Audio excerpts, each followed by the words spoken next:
प्रणाम आप सभी को। मेरा नाम रोशन है। दोस्तों, आज मैं आपके लिए लेकर आया हूँ कथा सम्राट मुंशी प्रेमचंद जी की लिखी एक बहुत ही लोकप्रिय कहानी, जिसका शीर्षक है सुहाग की साड़ी। तो आइए शुरू करते हैं कहानी का पाठ। यह कहना भूल है कि दाम्पत्य सुख के लिए स्त्री पुरुष के स्वभाव में मेल होना आवश्यक है। श्रीमती गौरा और श्रीमान कुंवर रतन सिंह में कोई बात न मिलती थी। गौरा उदार थी, रतन सिंह कौड़ी कौड़ी को दांतों से पकड़ते थे। वह हंसमुख थी, रतन सिंह चिंताशील थे। वह कुल मर्यादा पर जान देती थी, रतन सिंह इसे आडंबर समझते थे। उनके सामाजिक व्यवहार और विचार में भी घोर अंतर था। यहाँ उदारता की बाजी रतन सिंह के हाथ थी। गौरा को सहभोज से आपत्ति थी, विधवा विवाह से घृणा और अछूतों के प्रश्न से विरोध। रतन सिंह इन सभी व्यवस्थाओं के अनुमोदक थे। राजनीतिक विषयों में यह विभिन्नता और भी जटिल थी। गौरा वर्तमान स्थिति को अटल, अमर, अपरिहार्य समझती थी। इसलिए वह नरम गरम कांग्रेस, स्वराज्य, होम रूल सभी से विरक्त थी। कहती, ये मुट्ठी भर पढ़े लिखे आदमी क्या बना लेंगे, चने कहीं भाड़ फोड़ सकते हैं।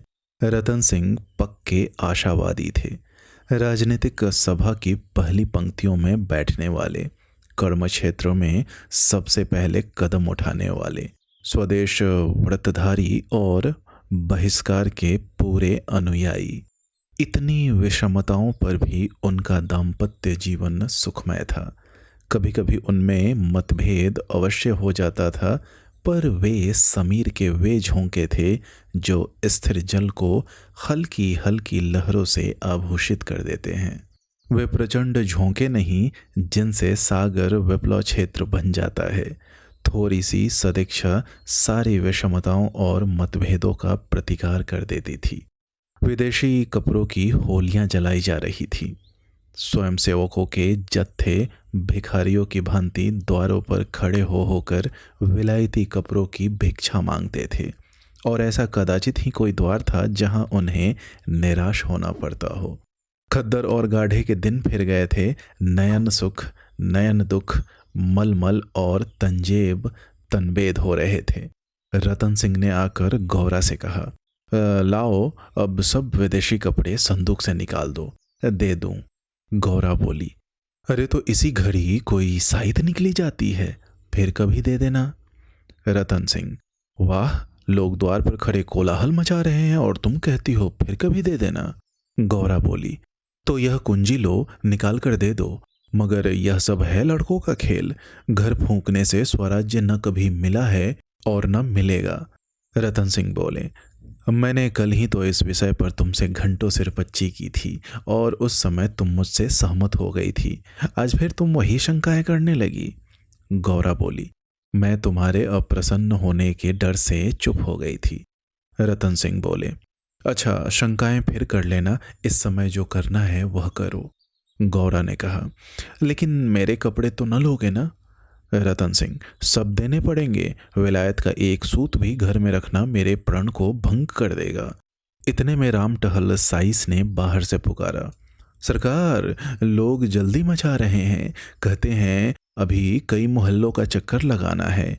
कोई गाढ़े का टुकड़ा हो तो मुझे भी मिल जाए। मैंने भी अपने कपड़े दे दिए। केसर महरी कपड़ों की एक गठरी लेकर बाहर जाती हुई दिखाई दी। रतन सिंह ने पूछा, क्या तुम भी अपने कपड़े देने जाती हो? केसर ने लजाते हुए कहा, हाँ सरकार, जब देश छोड़ रहा है तो मैं कैसे पहनूं। रतन सिंह ने गौरा की ओर आदेशपूर्ण नेत्रों से देखा। अब वह विलंब न कर सकी। लज्जा से सिर झुकाए संदूक खोलकर कपड़े निकालने लगी। एक संदूक खाली हो गया तो उसने दूसरा संदूक खोला। सबसे ऊपर एक सुंदर रेशमी सूट रखा हुआ था जो कुंवर साहब ने किसी अंग्रेजी कारखाने में सिलाया था। गौरा ने पूछा, क्या सूट भी निकाल दूं? रतन सिंह, हाँ हाँ, इसे किस दिन के लिए रखोगी? गौरा बोली, यदि मैं यह जानती कि इतनी जल्दी हवा बदलेगी तो कभी यह सूट न बनवाने देती। सारे रुपए खून हो गए। रतन सिंह ने कुछ उत्तर न दिया।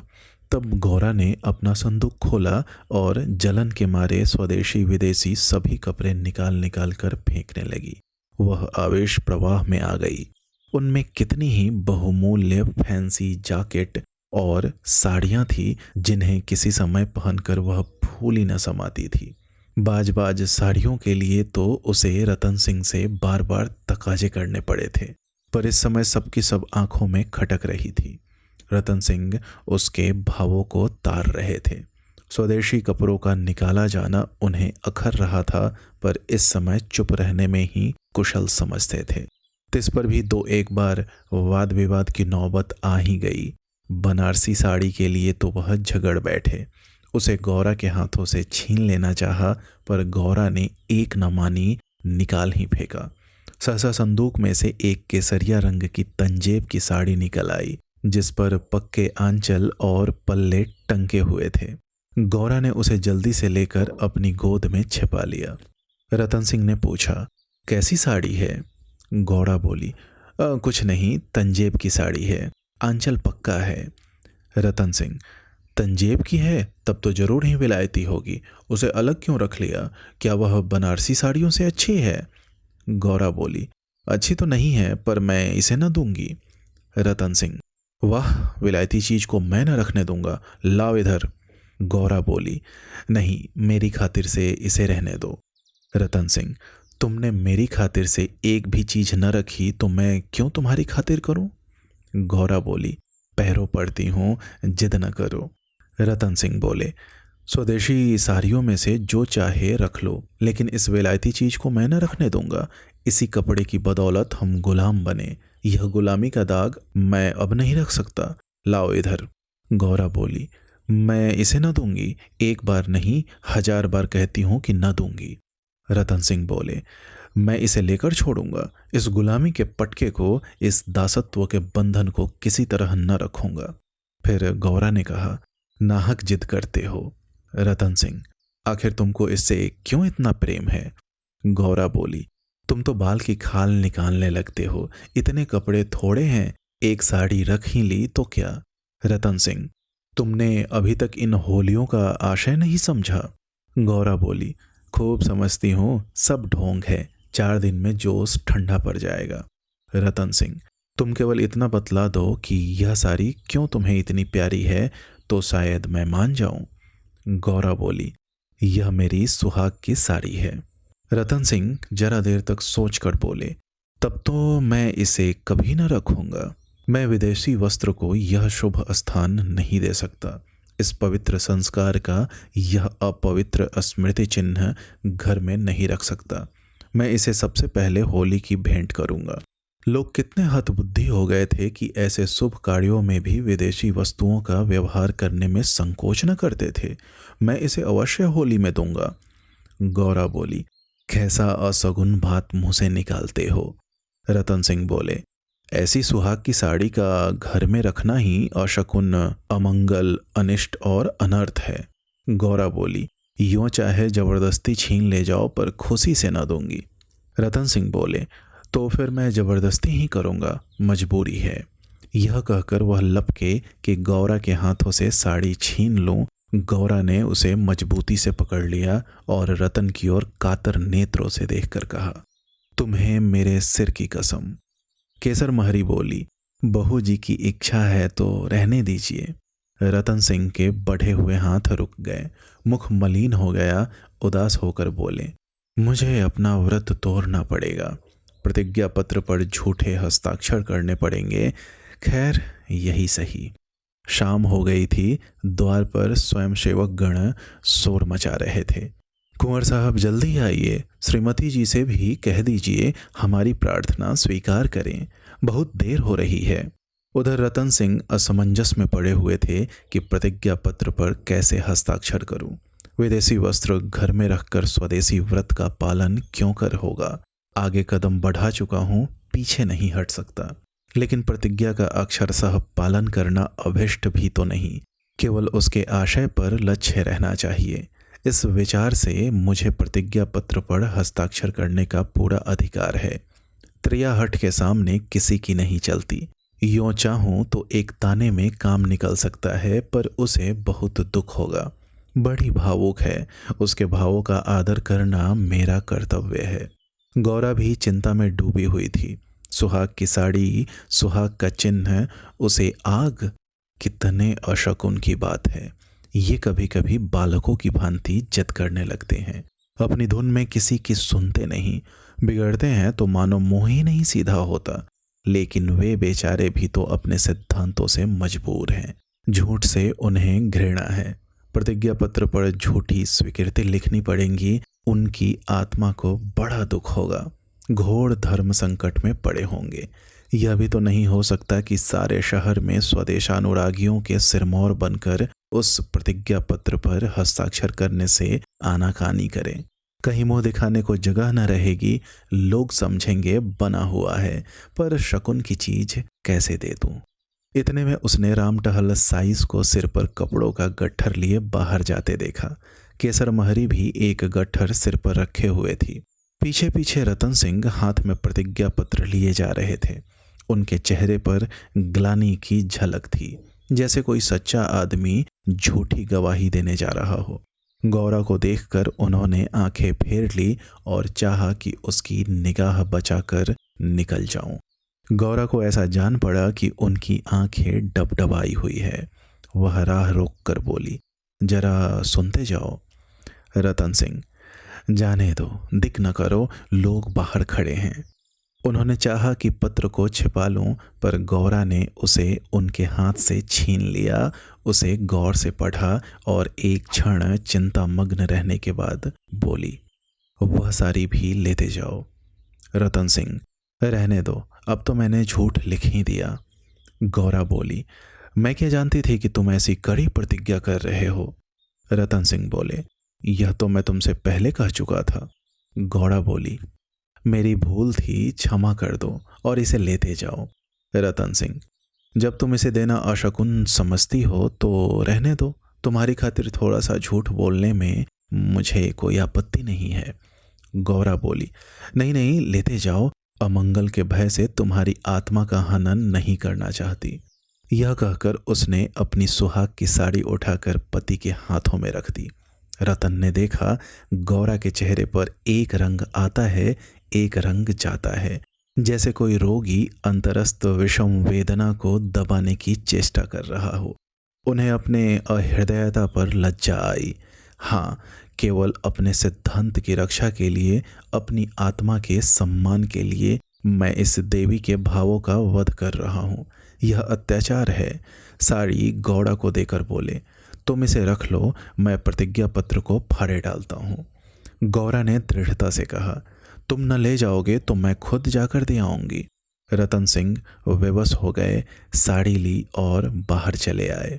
उस दिन से गौरा के हृदय पर एक बोझ सा रहने लगा। वह दिल बहलाने के लिए नाना उपाय करती, जलसों में भाग लेती, सैर करने जाती, मनोरंजक पुस्तकें पढ़ती, यहाँ तक कि कई बार नियम के विरुद्ध थिएटरों में भी गई।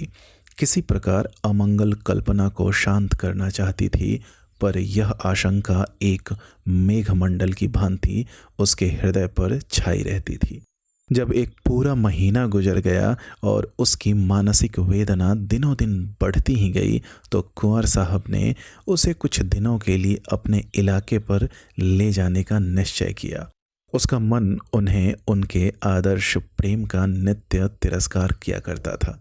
वह अक्सर देहातों में प्रचार का काम करने जाया करते थे, पर जब अपने गांवों से बाहर न जाते या जाते तो संध्या तक जरूर लौट आते। उनकी एक दिन की देर, उनका साधारण सिरदर्द और जुकाम उसे अव्यवस्थित कर देते थे। वह बहुधा बुरे स्वप्न देखा करती।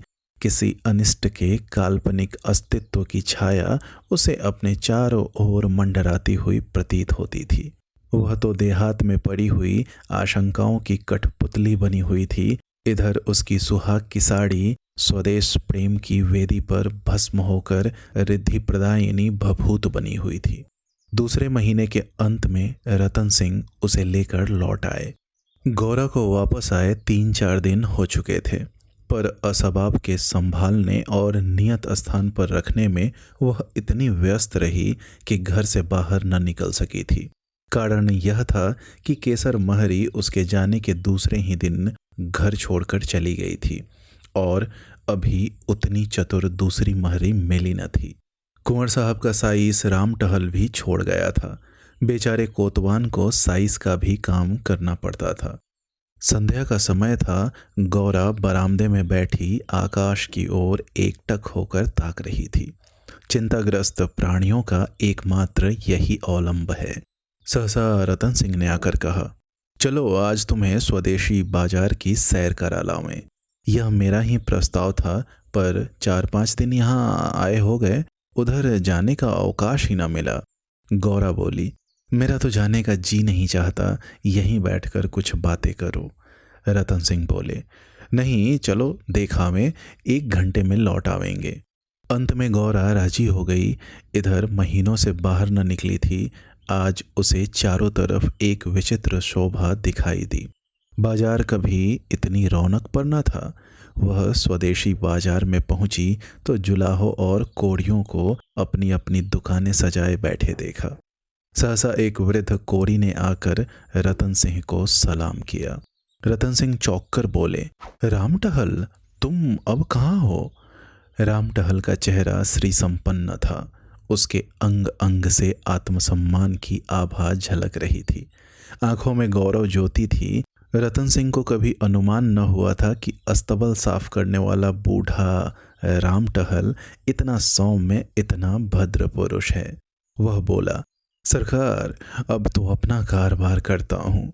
जब से आपकी गुलामी छोड़ी तब से अपने काम में लग गया। आप लोगों की निगाह हम गरीबों पर हो गई, हमारा भी गुजर हो रहा है। नहीं तो आप जानते ही हैं कि किस हालत में पड़ा हुआ था। जात का कोड़ी हूँ, पर पापी पेट के लिए चमार बन गया था। रतन सिंह बोले, तो भाई अब मुंह मीठा कराओ, यह बाजार लगाने की मेरी ही सलाह थी। बिक्री तो अच्छी होती है। राम टहल बोला, हाँ सरकार, आजकल खूब बिक्री हो रही है। माल हाथों हाथ उड़ जाता है। यहाँ बैठते हुए 1 महीना हो गया है, पर आपकी कृपा से लोगों के 4 पैसे थे, वे बेबाक हो गए। भगवान की दया से रूखा सूखा भोजन भी दोनों समय मिल जाता है, और क्या चाहिए। मालकिन की सुहाग की साड़ी का होली में आना कहिए और बाजार का चमकना कहिए। लोगों ने कहा, जब इतने बड़े आदमी होकर ऐसे शकुन की चीज़ की परवाह नहीं करते, तो फिर हम विदेशी कपड़े क्यों रखें। जिस दिन होली जली है उसके 2-3 दिन पहले ही सरकार इलाके पर चले गए थे। उसके पहले भी सरकार कई दिनों तक घर से बाहर बहुत कम निकलते थे। मैं तो यही कहूँगा कि यह सारी माया उसी सुहाग की साड़ी की है। इतने में एक अधेड़ स्त्री गौरा के सामने आकर बोली, बहू जी, मुझे भूल तो नहीं गई। गौरा ने सिर उठाया तो सामने केसर महरी खड़ी थी।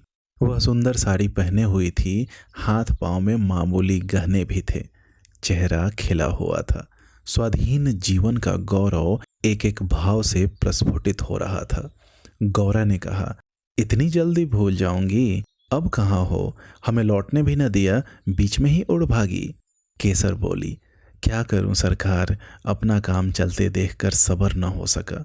जब तक रोजगार न चलता था तब तक लाचारी थी। पेट के लिए सेवा टहल, कर्म कुकर्म सभी करना पड़ता था। अब आप लोगों की दया से हमारे भी दिन लौटे हैं। अब दूसरा काम नहीं किया जाता। अगर बाजार का यही रंग रहा तो अपनी कमाई खाए न चुकेगी। यह सब आपकी साड़ी की महिमा है। उसकी बदौलत हम गरीबों के कितने ही घर बस गए।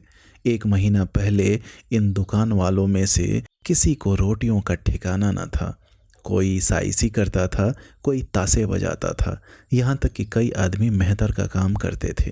कितने ही भीख मांगते थे। अब सब अपने धंधे में लग गए हैं।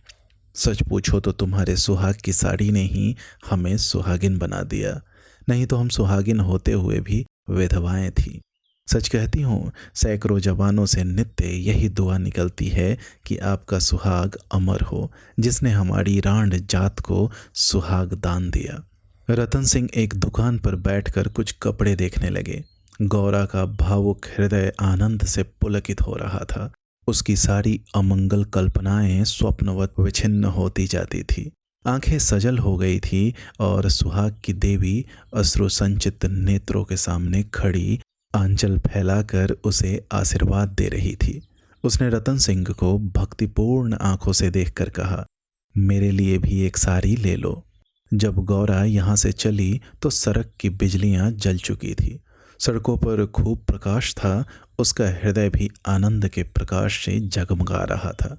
रतन सिंह ने पूछा, सीधे घर चलूं? गौरा बोली, नहीं, छावनी की तरफ होते चलो। रतन सिंह, बाजार खूब सजा हुआ था। गौरा बोली, यह जमीन लेकर एक अस्थाई बाजार बनवा दूं। स्वदेशी कपड़ों की दुकानें हो और किसी से किराया न लिया जाए। रतन सिंह बोले, बहुत खर्च पड़ेगा।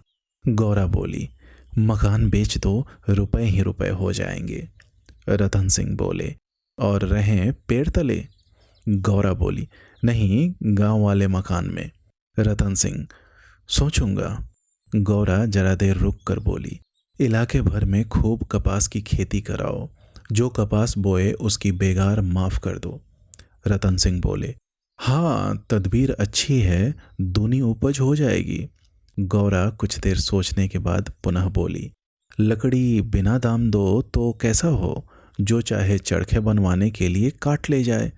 रतन सिंह, लूट मच जाएगी। गौरा बोली, ऐसी बेईमानी कोई न करेगा। जब उसने गाड़ी से उतरकर घर में कदम रखा तो चित्त शुभ कल्पनाओं से प्रफुल्लित हो रहा था, मानो कोई बछड़ा खूंटे से छूटकर किलोले कर रहा हो। दोस्तों, उम्मीद करता हूँ यह कहानी आपको अच्छी लगी होगी। ऐसी ही ढेरों कहानियाँ सुनने के लिए आप हमारे चैनल से जुड़े रहें। बहुत बहुत धन्यवाद।